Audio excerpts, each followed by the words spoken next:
Hello, my dear students.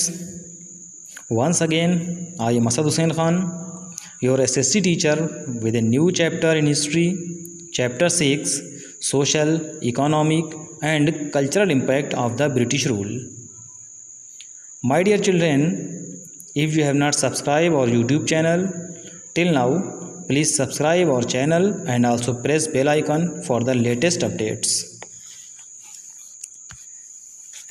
Dear children, in this chapter we will study about the one-way trade policy of the British, ruin of artisans and craftsmen, impact on agriculture, lack of development of modern industries, plantation industries, poverty and famines, development of the means of transport and communication, drain of wealth, introduction of modern education in India. As we studied in the previous chapter, British came to our country for trade. They purchased Indian items at the cheaper rates and sold in the European market and got huge profit. In 1765, British got the right of Diwani from the Mughal Emperor Shah Alam II and started to collect the revenue from Bihar, Bengal and Odisha province. Gradually, they took the advantage of the mutual rivalry of the Indian rulers and captured the most fertile parts of the country. Then they established their own rule and started to enact the laws which were in favor of them. One-way free trade policy was also one of them. The British purchased raw materials from our country and sent to England. The finished goods was brought from the England into the Indian markets. The British imposed taxes on the raw materials which were sent to England, and the finished goods which imported from England was totally tax-free. This policy was known as one-way free trade policy of British.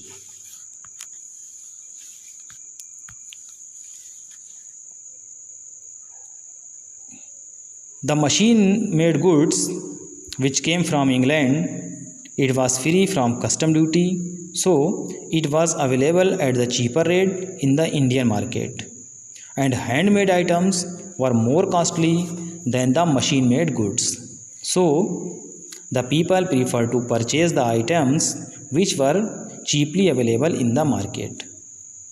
The Indian rulers were the main customers of Indian handicrafts, but gradually they were losing their territories in the hand of British. Other reason of the ruin of artisans and craftsmen was the ruin of famous manufacturing centers of handicraft like Dhaka, Surat, Murshidabad and many others. Thus, the British rule destroyed the handicraft industries.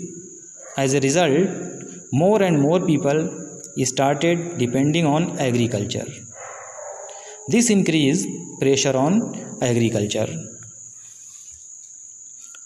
Like the exported materials, Indian peasants had to pay high taxes to the government. Sometimes they had to lend the money from the moneylenders to pay the taxes. Moneylenders also charged high interest on this.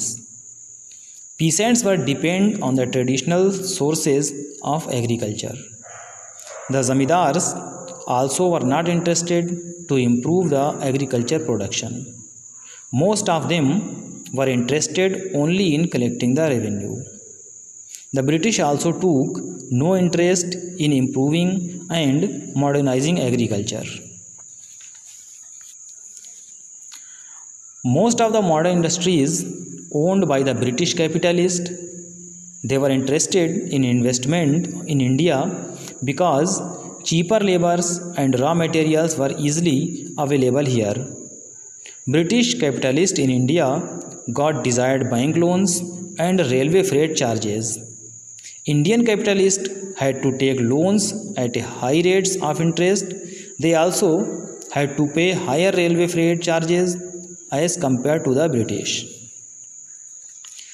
The British government did not give any financial help to the Indian industries. Around 1750, India was the largest producer of cotton textile.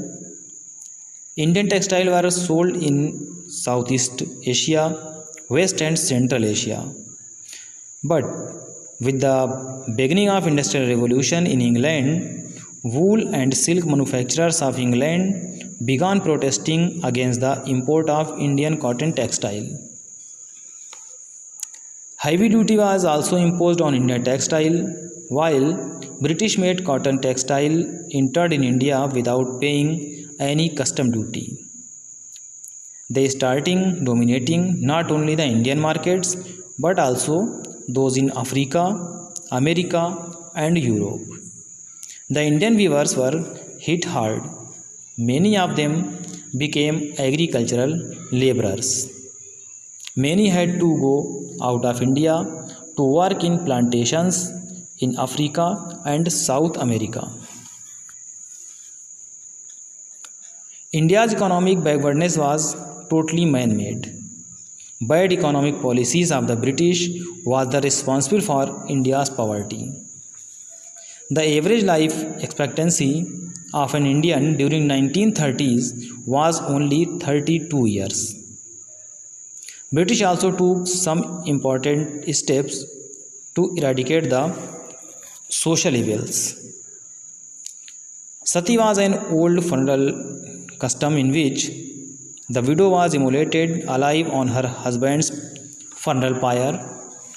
This act was supposed to be voluntary on the widow's part. Sometimes they were forced by various social pressure or by relatives who were eager to obtain the widow's property. Raja Ram Mohan Rai created a strong public opinion against the sati practice. He urged the Governor General Lord William Bentinck to abolish the system of sati and make it punishable by law. In 1829, Lord William Bentinck declared sati as an offence. The practice of killing a female child at the time of birth is known as female infanticide. British also took strict action against this practice. The Widow Remarriage Act was brought in 1856 by the uprising efforts of Ishwar Chand Vidyasagar. This act was drafted by Lord Dalhousie and passed by Lord Canning. British also needed advanced means of transport and communication. They started construction of roads to link all the major cities, ports and markets of the country. Lord Dalhousie introduced railway system in India. The first railway line in India ran from Mumbai to Thane in 1853. British also introduced modern postal system. They introduced telegraph. After establishment of their rule, British started to drain more and more wealth from India to England. This wealth was extracted from Indian rulers, zamindars and merchants.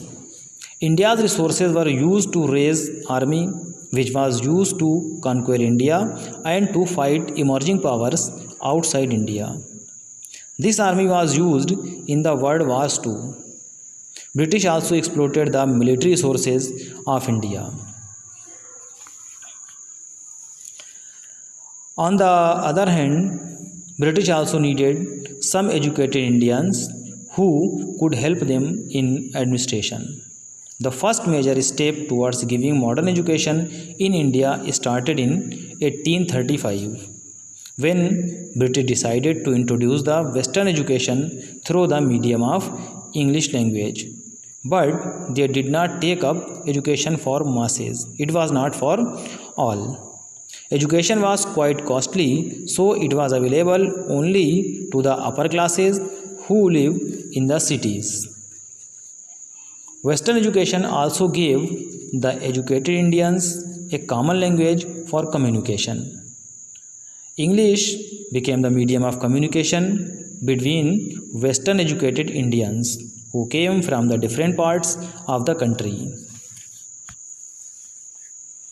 Now, some important questions are there. Question number 1. How was the one-way free trade policy of what was the one-way free trade policy of British? Answer is British goods allowed entry in India without paying any custom duty, but duty was levied on the Indian goods which was sent to England. This policy of British was called one-way free trade policy.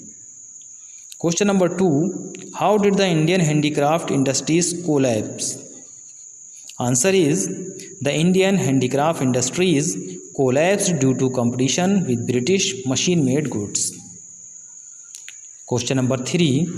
What was the average life expectancy of an Indian during 1930s? Answer is during 1930s the average life expectancy of an Indian was only 32 years. Question number 4. What is female infanticide? Answer.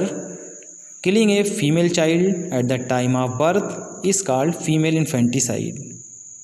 Question number 5. Who introduced modern education in India? Answer is Lord Macaulay introduced modern education in India. Dear students, by this way we have completed this chapter. If you have any query in your mind, you can write in comment box. Thank you.